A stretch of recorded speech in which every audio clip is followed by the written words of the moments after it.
ಮಹೇಂದ್ರ ಹಾಗೂ ಇಂದ್ರಾಣಿಯವರಿಗೆ ಫೋನ್ ಮಾಡಿ ವಿಷಯ ತಿಳಿಸಿ ಮಾತನಾಡಿದ್ದೇನೆ, ಒಪ್ಪಿಕೊಂಡಿದ್ದಾರೆ. ಸಂಜೆ ಬಂದು ನಿನ್ನ ಕರೆದುಕೊಂಡು ಹೋಗ್ತಾರೆ.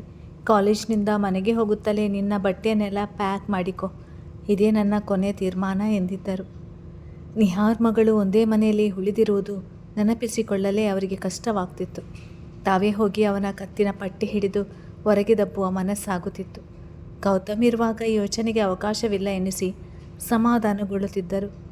ಚಂದನ: ಹಾಗಾದರೆ ನಾನು ಹಿಂದಿನಿಂದ ದೀಪಾಂಜಲಿಯಲ್ಲಿ ಇರ್ತೇನೆ. ಪೂರ ವಾಸ್ತವ್ಯ ಅಲ್ಲಿಯೇ. ಅಲ್ಲದೆ ಮಹೇಂದ್ರ ಅಂಕಲ್ಗೆ, ಇಂದ್ರಾಣಿ ಅವರಿಗೆ ಇವರು ನನ್ನನ್ನು ಒಪ್ಪಿಕೊಂಡಿರುವ ಬಗ್ಗೆ, ಮದುವೆ ಆಗುವ ಬಗ್ಗೆ ತಿಳಿಸಿದ್ದಾರಂತೆ.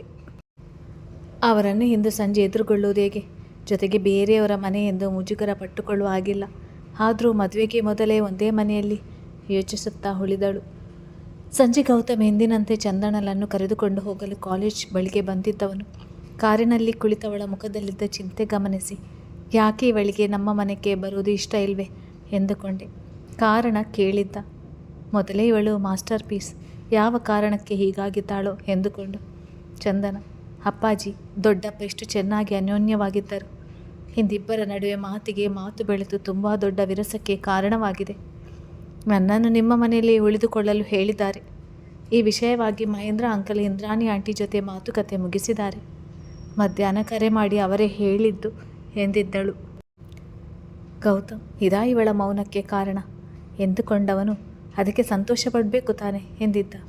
ಜಗಳ ಕಾಯ್ದಕ್ಕೆ ಸಂತೋಷ ಪಡಬೇಕಾ ಕೇಳಿದ್ದಳು. ಗೌತಮ್: ಅಲ್ಲ, ನಾವಿಬ್ಬರು ಒಂದೇ ಸೂರಿನಡಿ ಇರುವುದಕ್ಕೆ ಹೇಳಿದ್ದು. ಮನೆಯಲ್ಲಿ ಏನೆಂದುಕೊಳ್ಳುತ್ತಾರೋ ಎಂದು. ನಿನ್ನ ಅತಿ ಬುದ್ಧಿ ಉಪಯೋಗಿಸದಿದ್ದರೆ ಒಳ್ಳೆಯದು. ನನಗೆ ಸ್ವಲ್ಪ ಕೆಲಸ ಇದೆ, ಒಂದು ಅರ್ಧ ಗಂಟೆ ಸಮಯ, ಬೇಗ ಹೋಗಿ ಬರ್ತೇನೆ. ನೀನೋಗಿ ಬಟ್ಟೆ ಪ್ಯಾಕ್ ಮಾಡಿಕೊ. ತಾತ ಇನ್ನೇನು ನಿಮ್ಮ ಮನೆಗೆ ಬರ್ಬೋದು ಹೇಳಿದವನು ವೆಂಕಟಾದ್ರಿಯ ಮುಂದೆ ಕಾರು ನಿಲ್ಲಿಸಿದ. ಇಳಿದ ಚಂದನ ಅವನತ್ತ ಕೈ ಬೀಸಿ ಗೇಟ್ ಒಳಗೆ ನಡೆದಿದ್ದಳು. ಕೆಲಸ ಮುಗಿಸಿಕೊಂಡು ಮನೆಗೆ ಬಂದ ನಿಹಾರ್ ಮನೆಯಲ್ಲಿ ಯಾರೂ ಸರಿಯಾಗಿ ಮಾತನಾಡಿಸದ ಕಾರಣ ಆದ್ರಿ ಬೇರೆ ಮನೆಯಲ್ಲಿಲ್ಲ. ಇಂಥ ಸಮಯದಲ್ಲಿ ಉಸಿರುಗಟ್ಟುವ ವಾತಾವರಣದಲ್ಲಿ ಇರುವ ಬದಲು ಹೊರಗೆ ಹೋಗುವುದು ಮೇಲೂ ಹೇಳಿಕೊಂಡು ಹೊರಗೆ ಬಂದವನಿಗೆ ಚಂದನ ಮತ್ತೊಮ್ಮೆ ಎದುರಾಗಿದ್ದಳು. ನಿನ್ನೆ ಆತಂಕದಲ್ಲಿ ಇದ್ದ ಕಾರಣ ಸರಿಯಾಗಿ ಗಮನಿಸದೇ ಇದ್ದವನು ಇಂದು ಗಮನ ಕೊಟ್ಟು ನೋಡಿದ್ದ. ತೀರ ಸನಿಹದಿಂದ ನೋಡಿ ವರ್ಷದ ಮೇಲೆ ಆಗಿತ್ತು.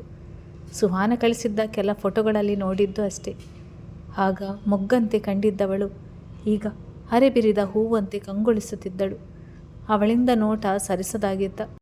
ಆದರೆ ಚಂದನ ಮಾತ್ರ ದೊಡ್ಡಮ್ಮ ಹೇಳಿದ್ದು ನೆನಪಿದ್ದ ಕಾರಣ ಕಿರುನಗು ನೀಡಿ ಒಳಗೆ ನಡೆದಿದ್ದಳು.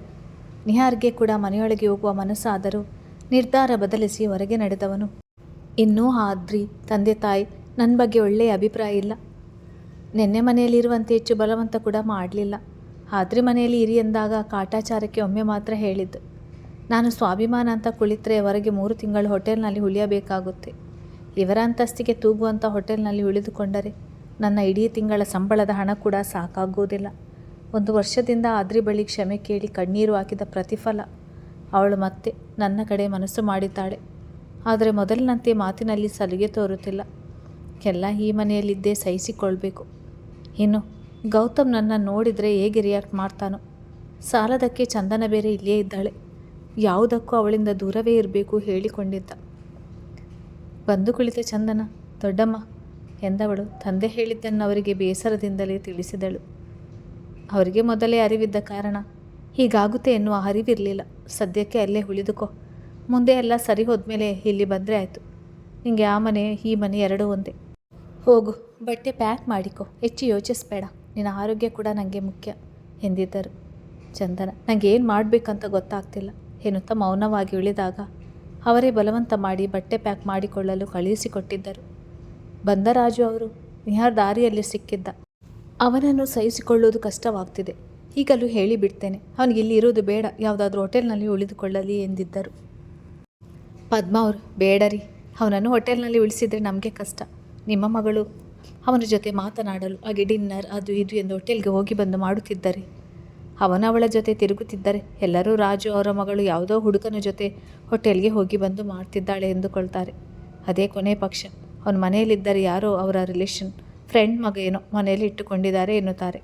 ಗೌತಮ್ ಅಲ್ಲಿ ಹೊಡೆದದ್ದು ಇಷ್ಟೆಲ್ಲ ಜಗಳ ಆಗಿದ್ದು. ಹಾಗೆಯೇ ನಿಹಾರ್ನನ್ನು ಯಾರು ಕೂಡ ನೋಡಿಲ್ಲ. ಏನೋ ಒಂದು ಸಂಬಂಧದ ಹೆಸರು ಹೇಳಿ ಹೊರ ಜನರಿಗೆ ಪರಿಚಯಿಸಿಕೊಳ್ಬಹುದು. ಇವಳು 3 ಹೊತ್ತು ಹೋಟೆಲಿಂದ ಅವನ ಜೊತೆ 3 ಹೊತ್ತು ಅಲ್ಲಿಯೇ ಉಳಿದರೆ ತುಂಬ ಕಷ್ಟ ಎಂದಾಗ ರಾಜು ಅವರು ಹೇಳೋದು ನಿಜನೇ. ಮಿತ್ರ ಕೂಡ ವಿಷಯ ತಿಳಿದು ಹೇಗಾದರೂ ಇವಳಿಗೆ ಬುದ್ಧಿ ಹೇಳಿ ಮನಸ್ಸು ಬದಲಾಯಿಸಿ ಅಂಥವನಿಗೆ ಕೊಟ್ಟು ಮದುವೆ ಮಾಡುವುದೆಂದರೆ ಏನು ನಿಮಗೇನಾಗಿದೆ ಎಂದು ರೇಗಾಡುತ್ತಿದ್ದಳು. ಆದರೆ ಈ ಬುದ್ಧಿ ನಿಮಗೆ ಗೊತ್ತಲ್ಲ, ಈಗ ನಾವು ಬೇಡ ಎಂದು ಬಲವಂತ ಮಾಡಿದರೆ ಅವನೊಂದಿಗೆ ಹೋಗಿ ಮದುವೆ ಆಗುವ ಸಾಧ್ಯತೆಯೂ ಇದೆ. ಅಷ್ಟು ತಲೆ ಕೆಡಿಸಿ ನಂಬಿಸಿದ್ದಾನೆ ಅವಳಿಗೆ ಎಂದಿದ್ದರು. ಮಹೇಂದ್ರ ಅವರು ಮನೆಗೆ ಬಂದಾಗ ರಾಜು ದಂಪತಿಗಳು ಆತ್ಮೀಯವಾಗಿ ಸ್ವಾಗತಿಸಿದರು. ಮೊದಲೇ ಎಲ್ಲರಿಗೂ ವಿಷಯ ತಿಳಿದಿದ್ದ ಕಾರಣ ಏನು ಮಾತನಾಡದೆ ಚಂದನಳನ್ನು ಕರೆದುಕೊಂಡು ಹೋಗಲು ಬಂದಿದ್ದೇನೆ ಎಂದಿದ್ದರು. ಪದ್ಮ ಅವರು, ಕಾಲೇಜಿನಿಂದ ಬಂದವಳು ತುಂಬ ಬೇಜಾರಿನಲ್ಲಿದ್ದಾಳೆ. ನಾನೇ ಬಟ್ಟೆ ಪ್ಯಾಕ್ ಮಾಡಿ ಹೋಗು ಎಂದು ಹೇಳಿದೆ. ಇನ್ನೇನು ಎಲ್ಲ ಮುಗಿಯಬಹುದು, ಕರೆದುಕೊಂಡು ಬರುತ್ತೇನೆ ಎಂದವರು ನಿಹಾರ್ ವಿಷಯ ಪೂರ್ತಿಯಾಗಿ ತಿಳಿಸಿದಾಗ ಮಹೇಂದ್ರ ಅವರು, ಅವನಿಗೆ ಬದುಕಲು ಆಸೆ ಇಲ್ವೇ? ಗೌತಮ್ ಎದುರಿಗೆ ಯಾಕೆ ಮತ್ತೆ ಬರಲು ನೋಡುತ್ತಿದ್ದಾನೆ? ನೀವು ಬೇಗ ನಿರ್ಧಾರ ತೆಗೆದುಕೊಂಡು ಚಂದ್ರನ ನಮ್ಮ ಮನೆಗೆ ಬರುವಂತೆ ಮಾಡಿದ್ದು ಒಳ್ಳೆಯದಾಯಿತು. ಗೌತಮ್ ಅವನನ್ನು ನೋಡಿದರೆ ಏನು ಮಾಡುತ್ತಾನೆ ಎಂದು ತಿಳಿಯುತ್ತಿಲ್ಲ. ಆ ಹುಡುಗಿಗೆ ಬುದ್ಧಿ ಹೇಳಬೇಕಾಗಿತ್ತು. ನಿಮಗೆ ಜೀವನದ ಅನುಭವ ಇದೆ ತಾನೆ, ಇಂಥವನನ್ನು ಹೇಗೆ ನಂಬುತ್ತೀರಾ ಕೇಳಿದ್ದರು. ಅವಳ ಆಟದ ಮುಂದೆ ನಮಗೆ ಏನು ಮಾಡಲು ತೋಚುತ್ತಿಲ್ಲ. ಬೇಡ ಎಂದರೆ ಹೋಗಿ ಮದುವೆ ಆಗ್ತಾಳೆ, ಅದಕ್ಕೆ ಜೊತೆಯಲ್ಲೇ ಇದ್ದುಕೊಂಡೇ ಏನಾದರೂ ಮಾಡಬಹುದು ಎಂದು ನೋಡುತ್ತೇವೆ. ನಿಜವಾಗಿ ಬದಲಾಗಿದ್ದರೆ ಅವಳ ಹಣೆಬರ ಎಂದು ಒಪ್ಪಿಗೆ ಕೊಡಬೇಕಾಗ್ತದೆ ಎಂದ ರಾಜು ಅವರ ಧ್ವನಿಯಲ್ಲಿ ಮಗಳನ್ನು ಬಿಟ್ಟು ಕೊಡಲಾರದ ಮನಸ್ಥಿತಿ ಇದ್ದದ್ದು ಅರಿವಾಗಿತ್ತು.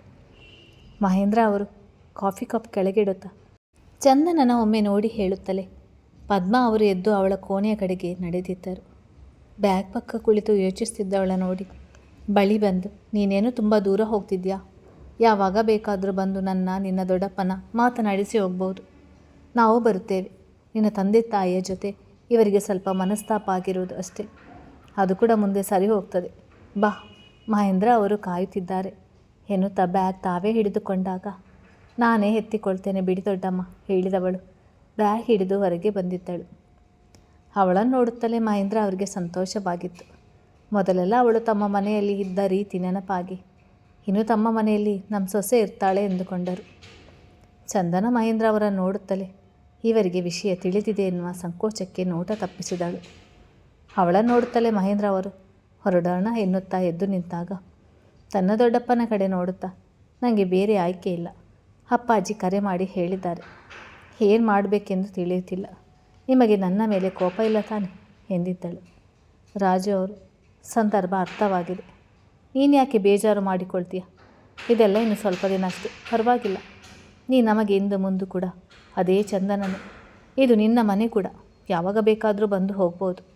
ನಾನು ನಿನ್ನ ಪ್ರೀತಿಯ ದೊಡ್ಡಪ್ಪನೇ, ಇದರಲ್ಲಿ ಯಾವ ಬದಲಾವಣೆಯೂ ಇಲ್ಲ ಎಂದಿದ್ದರು. ಪದ್ಮ ಅವರು ಅರಿಶಿನ ಕುಂಕುಮ ಹಚ್ಚಿ, ಹೋಗಿ ಬಾ, ಆಗಾಗ ಬಂದು ಹೋಗುತ್ತಿರು ಹೇಳಿ ಕಳುಹಿಸಿದ್ದರು.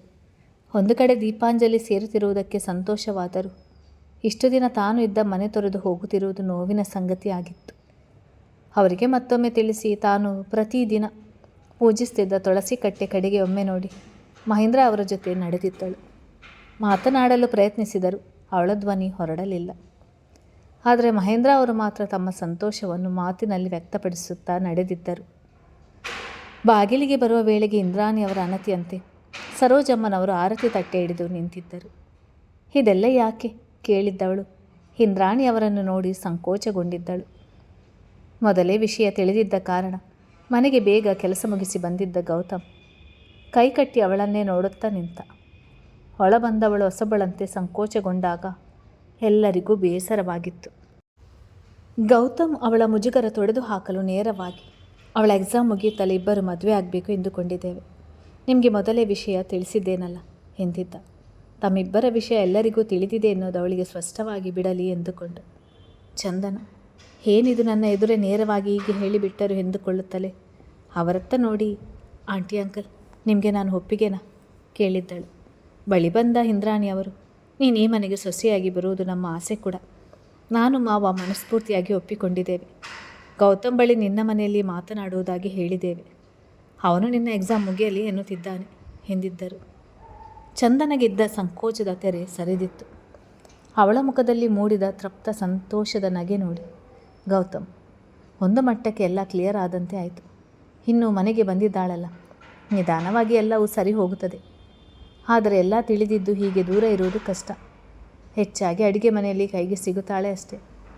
ಆದರೆ ಹೇಳಿಕೊಂಡವನು ಅಲ್ಲೇ ಇದ್ದ ಚಿನ್ನಯ್ಯನ ಕಡೆಗೆ ನೋಡಿ, ಇವನೊಬ್ಬ ಅಲ್ಲೇ ಹುಟ್ಟಿ ಬೆಳೆದವನಾಗಿ ಹಾಡ್ತಾನೆ, ಯಾವಾಗ ನೋಡಿದರೂ ಅಲ್ಲೇ ಇರ್ತಾನೆ ಹೇಳಿಕೊಂಡಿದ್ದ.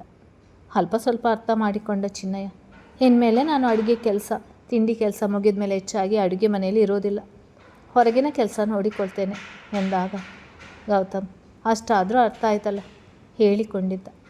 ಯಾವ ರೂಮಿನಲ್ಲಿ ಉಳಿಯುವುದು ಎನ್ನುವ ಪ್ರಶ್ನೆ ಬಂದಾಗ ಚಂದನಗೆ ತಿಳಿದಿತ್ತು, ಕೆಳಗೆ ಯಾವ ಕೋಣೆಗಳು ಇಲ್ಲ, ಮಾಡಿ ಮೇಲಿನ ರೂಮ್ಗಳು ಖಾಲಿ ಇರುವುದೆಂದು.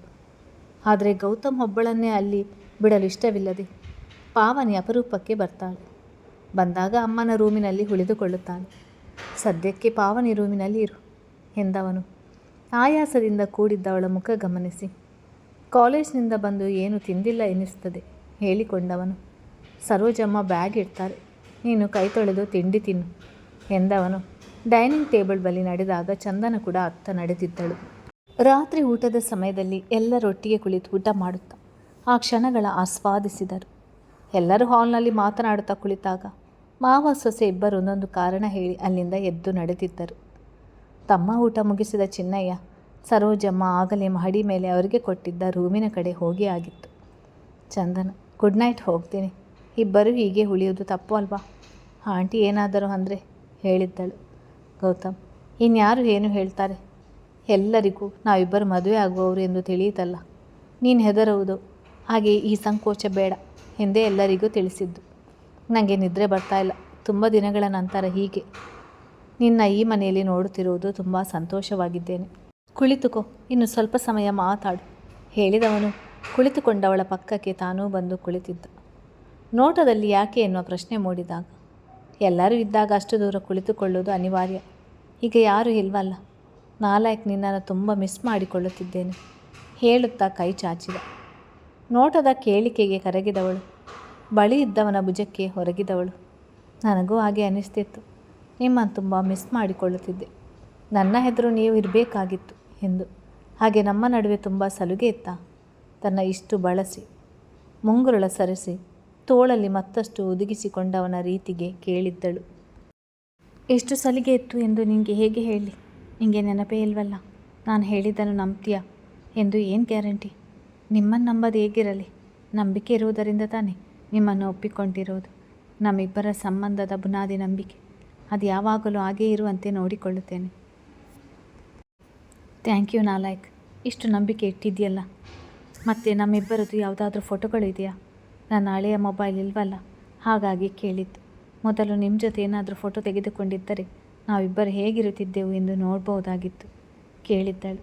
ತನಗೆ ಆ ರೀತಿ ಫೋಟೋಗಳು ತೆಗೆದುಕೊಳ್ಳುವ ಕ್ರೇಜ್ ಇಲ್ಲ ಎಂದು ತಿಳಿದಿದ್ದರೂ ಅವರ ಬಳಿ ಫೋಟೋ ಇರುವುದೇನೋ ಎನ್ನುವ ಅನಿಸಿಕೆ.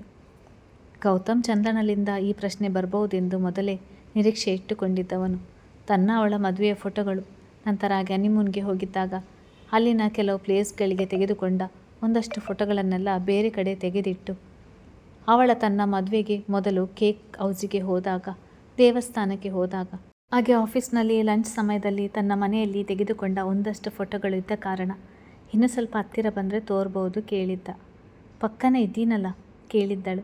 ನೋಡಲು ಪಕ್ಕ ಇದೆಯಾ, ಆದರೆ ನಿನ್ನ ಸಂಕೋಚ ನನ್ನಿಂದ ತುಂಬ ದೂರವೇ ಉಳಿಸಿದೆ. ತುಂಬ ಮುಜುಗರದಿಂದ ಕುಳಿತಂತೆ ಕಾಣ್ತಿದ್ಯಾ. ಮೊದಲನಂತೆ ಕಂಫರ್ಟಬಲ್ ಆಗಿ ಕುಳಿತುಕೊಂಡಿಲ್ಲ. ನಿನ್ನ ಉಸಿರಾಟದ ಗತಿ ನಿನ್ನ ಮನಸ್ಥಿತಿಯನ್ನು ತಿಳಿಸ್ತದೆ. ನಿನಗೆ ಅಷ್ಟು ಅನ್ಕಂಫರ್ಟಬಲ್ ಆದರೆ ನಾನು ನಿನ್ನಿಂದ ಸ್ವಲ್ಪ ದೂರವೇ ಇರ್ತೇನೆ ಹೇಳಿ ಅವಳಿಂದ ಸ್ವಲ್ಪ ಸರಿದು ಕುಳಿತು, ತಗೋ ನೋಡು ಹೇಳಿ ಮೊಬೈಲ್ ಅವಳ ಕಡೆಗೆ ಕೊಟ್ಟಿದ್ದ. ಅವನ ಮಾತಿಗೆ ಚಂದ್ರನಲ್ಲ ಮನಸ್ಸು ನೊಂದಿತ್ತು. ನನ್ನನ್ನಿಷ್ಟು ಸೂಕ್ಷ್ಮವಾಗಿ ಗಮನಿಸ್ತಾರೆ, ಅದು ಮನದಲ್ಲಿ ಭಯ ಸಹಜ ಅಲ್ವಾ? ಅತ್ತೆ ಮಾವ ಚಿನ್ನಯ್ಯ ಯಾರಾದರೂ ಬಂದರೆ ಎಂದು ಹೀಗೆ ಕುಳಿತಿದ್ದು ಹೇಳಿದವಳು ಗೌತಮ್ ತೋರಿದ ಫೋಟೋ ಕಡೆಗೆ ಅಚ್ಚರಿಯಿಂದ ನೋಡಿದಳು. ಗೌತಮ್ ತೀರಾ ಸನಿಹದಲ್ಲಿದ್ದು ಭುಜ ಬಳಸಿದರೆ ತಾನೇ ಅವನ ಎದೆಗೆ ತಲೆ ಹೊರಗಿ ನಗು ಬೀರಿದ್ದ ಫೋಟೋ. ಕಣ್ಣಲ್ಲಿ ಮುಖದಲ್ಲಿ ಯಾವ ಸಂಕೋಚವೂ ಇರಲಿಲ್ಲ. ಮತ್ತೊಂದು ಫೋಟೋ ತೆಗೆದು ನೋಡುತ್ತಲೇ ಅದೇ ಅನಿಸಿಕೆ ಇದ್ದು, ಪ್ರಪಂಚದ ಖುಷಿಯೆಲ್ಲ ತನ್ನ ಮಡಲಿನಲ್ಲಿ ಇರುವುದೇನೋ ಎನ್ನುವಂತೆ ಮುಖದಲ್ಲಿ ಮುದ್ದಾದ ನಗು ಹೊತ್ತು ಅವನ ಜೊತೆಗಿದ್ದರೆ, ಮತ್ತೊಂದು ಫೋಟೋದಲ್ಲಿ ಗೌತಮ್ ಮೊಬೈಲ್ ಕಡೆ ನೋಡುತ್ತಿದ್ದರೆ ಅವನನ್ನೇ ಆರಾಧನಾ ಭಾವದಿಂದ ತಾನು ನೋಡುತ್ತಿರುವುದು, ಮತ್ತೊಂದೆರಡರಲ್ಲಿ ನಾಚಿಕೆಯ ಮುಖಭಾವ ಹೊತ್ತು ನಿಂತಿದ್ದಳು. ಒಂದಷ್ಟು ಫೋಟೋಗಳನ್ನು ನೋಡುತ್ತಲೇ ತಲೆ ಎತ್ತಿ ಗೌತಮ್ ಕಡೆಗೆ ನೋಡಿದವಳು ಅವನು ನಮ್ಮಿಬ್ಬರ ನಡುವೆ ನಿರ್ಮಿಸಿದ್ದ ಜಾಗವನ್ನು ತಾನೇ ಮುಚ್ಚಿ ಹಾಕುವಂತೆ ಅವನೆಡೆಗೆ ಸರಿದು ಕೊರಳು ಬಳಸಿದವಳು. ನನ್ನ ಕ್ಷಮಿಸಿಬಿಡಿ ಎಂದಿದ್ದಳು. ಯಾಕೆ, ಏನಾಯಿತು ಕೇಳಿದ್ದ. ನಾವಿಬ್ಬರು ಮದುವೆಗೆ ಒಪ್ಪಿಯಷ್ಟು ಅನೋನ್ಯವಾಗಿ ಜೊತೆಗೆ ಇದ್ದೆವು. ಅಂಥದ್ರಲ್ಲಿ ಈ ಘಟನೆಯ ನಂತರ ನಿಮ್ಮಿಂದ ದೂರ ಉಳಿದಿದ್ದೆ. ನಿಮ್ಮನ್ನು ಅಪರಿಚಿತನನ್ನು ನೋಡಿದ ಹಾಗೆ ನೋಡಿದೆ. ಹಾಗೆಲ್ಲ ನಿಮಗೆ ಎಷ್ಟು ಬೇಸರವಾಗಿರ್ಬೋದೆಂದು ಅರಿವಾಗ್ತಿದೆ. ಖಂಡಿತ ಆಗಲೂ ಕೂಡ ನಾನು ನಿಮ್ಮನ್ನು ಮನಸ್ಸಿನಿಂದ ಮೆಚ್ಚಿ ಆರಾಧಿಸಿದ್ದೆ. ಈಗಲೂ ನನ್ನ ಮನಸ್ಥಿತಿ ಹಾಗೇ ಇದೆ. ಇದನ್ನು ಅರ್ಥ ಮಾಡಿಕೊಳ್ಳದೆ ನಾನು ನೋವು ಅನುಭವಿಸುತ್ತಾ ನಿಮಗೂ ತುಂಬ ನೋವು ಕೊಟ್ಟೆ. ಇದೊಂದು ಬಾರಿ ಕ್ಷಮಿಸಿ ಹೇಳಿ ಮತ್ತಷ್ಟು ಬಳಿ ಸರಿದು ಎದೆಗೂಡಿಗೆ ಹೊರಗಿದಾಗ ಬಳಸಿದ ಗೌತಮ್. ಗೊತ್ತಾಗದೆ ನಡೆದುಕೊಂಡಿದ್ದಲ್ವಾ, ಇದರಲ್ಲಿ ನಿನ್ನ ತಪ್ಪೇನಿಲ್ಲ ಬಿಡು. ನನ್ನ ತುಂಬ ಗೊಂದಲಗಳನ್ನು ಪರಿಹರಿಸಿಕೊಟ್ಟಿದ್ದಕ್ಕೆ ಹೇಳುತ್ತಾ ಅವನ ಕೆನ್ನೆಗೆ ಮುತ್ತಿಟ್ಟು ಎದ್ದು ಹೋಗಲು ನೋಡಿದ್ದಳು. ಎಲ್ಲಿಗೆ ಹೋಗುವುದು? ನಾನು ಪ್ರತಿಯಾಗಿ ಥ್ಯಾಂಕ್ಸ್ ಹೇಳಬೇಕಾಗಿದ್ದು ಸಂಸ್ಕಾರ ಹೇಳಿದಾಗ ನಾಚಿಕೆ ಬೆರೆತ ಮುಗುಳ್ನಗೆ ಹರಳಿತು. ಗೌತಮ್ಗೆ ತನ್ನ ಮಡದಿಯ ಮೊದಲ ನಡೆಯನ್ನು ನೋಡಿದಂತೆ ಎನ್ನಿಸಿತು. ಬೆಳಿಗ್ಗೆ ಎಚ್ಚರಗೊಂಡ ಚಂದನ ಹೊರಗೆ ಬಂದವಳು ಆಗಲೇ ಅಡುಗೆ ಮನೆಯಲ್ಲಿ ಲೈಟ್ ಹಾಕಿರೋದು ನೋಡಿ ಚಿನ್ನಯ್ಯ ಅಂಕಲ್ ಬಂದಿದ್ದಾರೆ ಅನಿಸುತ್ತೆ ಎನ್ನುತ್ತಲೇ ಮತ್ತೊಂದು ಕಡೆ ನೋಡಿದವಳು. ಸರೋಜಮ್ಮ ಆಂಟಿ ಆಗಲೇ ಕಸ ತೆಗೆಯುತ್ತಿದ್ದಾರೆ. ಸ್ನಾನ ಮಾಡಿ ಬಂದು ದೀಪ ಹಚ್ಚಬಹುದಿತ್ತು. ಅಂದು ಆಂಟಿ ಅವರೇ ಹೇಳಿದರು ಅಲ್ವಾ, ಹಾಗೆ ನನ್ನ ಕೈಯಲ್ಲಿ ದೀಪ ಹಚ್ಚಿಸಿದ್ರು. ಆದರೂ ಒಮ್ಮೆ ಅವರೇ ಹೇಳಿ, ಇನ್ನೂ ಇವರು ಮಲಗಿದ್ದಾರೆ ಎನ್ನುತ್ತಾ ಗೌತಮ್ ರೂಮಿನ ಕಡೆ ನೋಡಿ ಅಡುಗೆ ಒಳಗೆ ಬಂದಿದ್ದಳು. ನೋಡಿದ ಚಿನ್ನಯ್ಯ, ಬೇಗ ಇದ್ದಿದ್ಯಾ, ನಿಂಗೇನು ತಿಂಡಿ ಇಷ್ಟ ಹೇಳು, ಅದನ್ನೇ ಮಾಡ್ತೇನೆ ಎಂದಿದ್ದರು. ಎಲ್ಲರಿಗೂ ಏನು ಇಷ್ಟವೋ ಅದೇ ಮಾಡಿ ಪರವಾಗಿಲ್ಲ. ಈ ಮನೆಯವರು ಜಾಸ್ತಿ ತಿನ್ನೋದು ಇಡ್ಲಿ, ಅದಂತೂ ಯಾವಾಗಲೂ ಇರುತ್ತೆ. ಅದರ ಜೊತೆಗೆ ಏನಾದರೂ ಒಂದು ಸೈಡ್ಗೆ ಮಾಡಿರ್ತೇನೆ. ನಿನ್ನ ಅಂಕಲ್ಗೆ ಚಪಾತಿ ಇರಬೇಕು, ಪಲ್ಯಕ್ಕೆ ಎಲ್ಲ ರೆಡಿ ಮಾಡಿದ್ದೇನೆ ಹೇಳುತ್ತಾ ಹಿಟ್ಟಿನ ಡಬ್ಬ ಕೆಳಗೆ ಇಡುತ್ತಲೇ ಅಡುಗೆ ಮನೆಯ ಬಾಗಿಲಿಗೆ ಬಂದು ನಿಂತವನ ಕಡೆಗೆ ಇಬ್ಬರು ನೋಡಿದ್ದರು.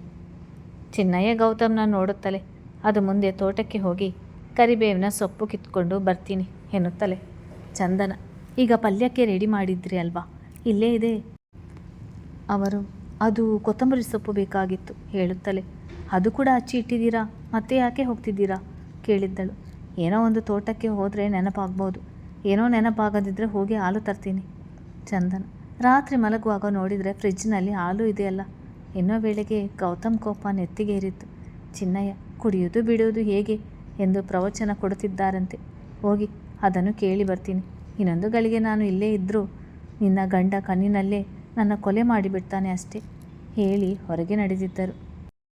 ಚಂದನ, ಯಾಕೆ ಅಂಕಲ್ ಏನೇನೋ ಮಾತಾಡ್ತಿದ್ದಾರೆ, ಇಷ್ಟೊತ್ತು ಸರಿಯಾಗಿ ಇದ್ರಲ್ವಾ? ನಿಮ್ಮ ನೋಡಿದರೆ ಎಂಥವರಿಗೂ ಗಾಬರಿ ಆಗುತ್ತೆ. ನಾನು ಕೂಡ ನೋಡಿದ ತಕ್ಷಣ ಗಾಬರಿಗೆ ಒಳಗಾಗುತ್ತೇನೆ.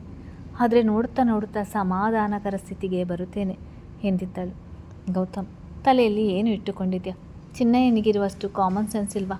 ಅವನು ಅರ್ಥ ಮಾಡಿಕೊಂಡು ಹೋದ, ನಿಂಗೆ ಇನ್ನೂ ಅರ್ಥ ಆಗಿಲ್ವಾ ಹೇಳುತ್ತಾ ಇಂದಿನಿಂದ ಬಳಸಿ ಭುಜದ ಮೇಲೆ ಗಲ್ಲ ಇಟ್ಟಾಗ ಅವಳಿಗೆ ಅರ್ಥವಾಗಿತ್ತು. ಇದಕ್ಕ ಅವರನ್ನು ಹಾಗೆ ಕಳಿಸಿದ್ದು? ನಾನೆಲ್ಲಿ ಕಳಿಸಿದೆ, ಅವರೇ ಅರ್ಥ ಮಾಡಿಕೊಂಡು ಹೋಗಿದ್ದು. ನಿನ್ನದಂತೂ ಟ್ಯೂಬ್ಲೈಟ್ ತಲೆ. ತಿಂಡಿಗೆ ಏನು ಮಾಡ್ತಾ ಇದೆಯಾ? ನಿನ್ನ ಕೈ ತಿಂಡಿ ತುಂಬ ಮಿಸ್ ಮಾಡಿಕೊಳ್ಳುತ್ತಿದ್ದೆ ಹೇಳುತ್ತಾ ಕೊಂಚ ಕೊಳ್ಳ ಕಡೆ ಸರಿದಿದ್ದ. ಇಷ್ಟು ಸನಿಹ ಬಂದಾಗ ಮಾತನಾಡುವುದು ಕಷ್ಟ.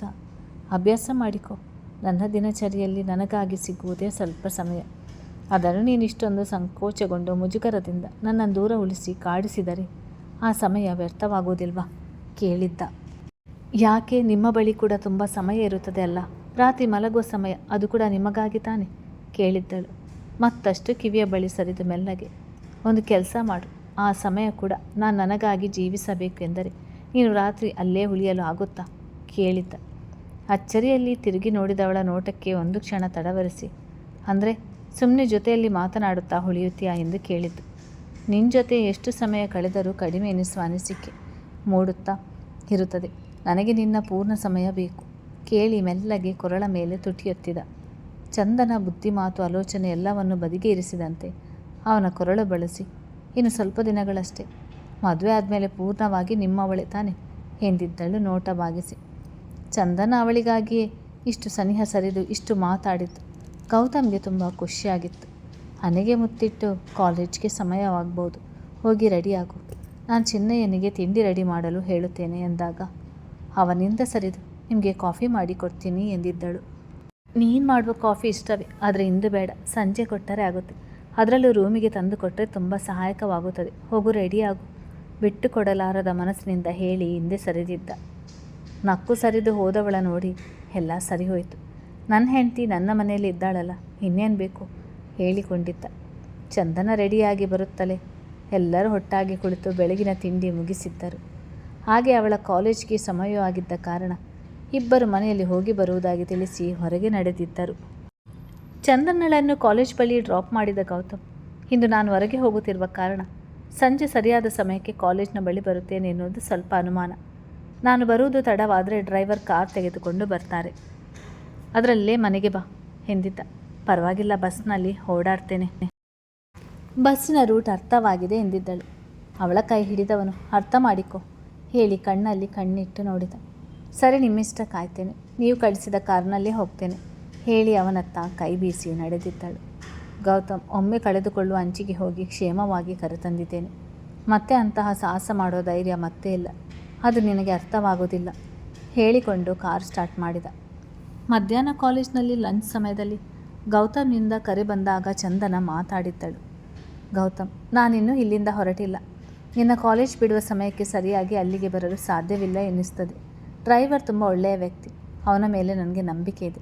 ಹಾಗಾಗಿ ಕಳಿಸಿಕೊಡ್ತಿದ್ದೀನಿ, ಹುಷಾರ್ ಎಂದಿದ್ದ. ಹಾಗಾದರೆ ಇಂದು ಮನೆಗೆ ತುಂಬ ತಡವಾಗಿ ಬರ್ತೀರಾ ಕೇಳಿದ್ದಳು. ಇಲ್ಲ, ಸ್ವಲ್ಪ ತಡವಾಗಬಹುದು ಎಂದು ಹೇಳಿದ್ದು ಅಷ್ಟೆ. ಒಂದು ಅರ್ಧ ಗಂಟೆ ಹೆಚ್ಚು ಕಡಿಮೆ. ನೀನು ಕಾಯ್ತಾ ನಿಲ್ಲೋದು ಬೇಡ ಎಂದು ಕಾರಿನ ವ್ಯವಸ್ಥೆ ಮಾಡಿರುವುದು, ಆದರೆ ಬೇಗನೆ ಬರ್ತೇನೆ ಹೇಳಿ ಕರೆ ತುಂಡರಿಸಿದ. ಸಂಜೆ ಕಾಲೇಜ್ನಿಂದ ಹೊರಬಂದ ಚಂದನ ಹೊರಗೆ ನಿಂತಿದ್ದ ಕಾರನ್ನು ನೋಡುತ್ತಲೇ ಕಾಂಪೌಂಡ್ನಲ್ಲಿ ನಿಲ್ಲುತ್ತಿದ್ದ ಕಾರು ಎನ್ನುವುದು ಅರ್ಥವಾಗಿತ್ತು. ಡ್ರೈವರ್ ಕಾಯ್ತಾ ನಿಂತಿದ್ದವರು ಚಂದನ ಬರುತ್ತಲೇ ಡೋರ್ ತೆರೆದಾಗ ಹತ್ತಿ ಕುಳಿತಿದ್ದಳು. ಮನೆಗೆ ಬರುತ್ತಲೇ ಚಂದನ ನನ್ನ ಬಗ್ಗೆ ತುಂಬ ಯೋಚಿಸ್ತಾರೆ ಎಂದುಕೊಂಡವಳು ಮನೆ ತಲುಪಿದ್ದೇನೆ ಮೆಸೇಜ್ ಟೈಪ್ ಮಾಡಿ ಕಳಿಸಿದ್ದಳು. ಚಂದನಳ ಮೆಸೇಜ್ ನೋಡಿದ ಗೌತಮ್, ಇನ್ನೇನು ಕೆಲಸ ಮುಗಿದಿದೆ, ಹೊರಡೋಣ ಎಂದುಕೊಂಡವನು ಕಾರಿನ ಕಡೆ ನಡೆದಿದ್ದ. ತನ್ನ ರೂಮಿಗೆ ಹೋಗಿ ಫ್ರೆಶ್ ಆಗಿ ಬಂದವಳು ಚಿನ್ನಯ್ಯ ಕೊಟ್ಟ ಕಾಫಿ ಕುಡಿದು ತನ್ನ ಕೆಲವೊಂದು ಬುಕ್ಸ್ಗಳು ರಾಜು ಅವರ ಮನೆ ಟೇಬಲ್ನಲ್ಲಿ ಡ್ರಾಯರ್ನಲ್ಲಿ ಉಳಿದದ್ದು ನೆನಪಾಗಿ ಈಗ ಹೋಗಿ ತೆಗೆದುಕೊಂಡು ಬಂದು ಬಿಡೋಣ ಎಂದುಕೊಂಡವಳು ಅತ್ತೆಗೆ ಹೇಳುವ ಸಲುವಾಗಿ ನಡೆದಿದ್ದಳು. ಗೌತಮ್ ದಾರಿಯ ನಡುವೆ ಮಾವನಿಂದ ಕರೆ ಬಂದಾಗ ಕಾಲ್ ರಿಸೀವ್ ಮಾಡಿ, ಹೇಳಿ ಹೇಗಿದ್ದೀರಾ, ಮನೆಯಲ್ಲಿ ಎಲ್ಲ ಹೇಗಿದ್ದಾರೆ ಎಂದಿದ್ದ.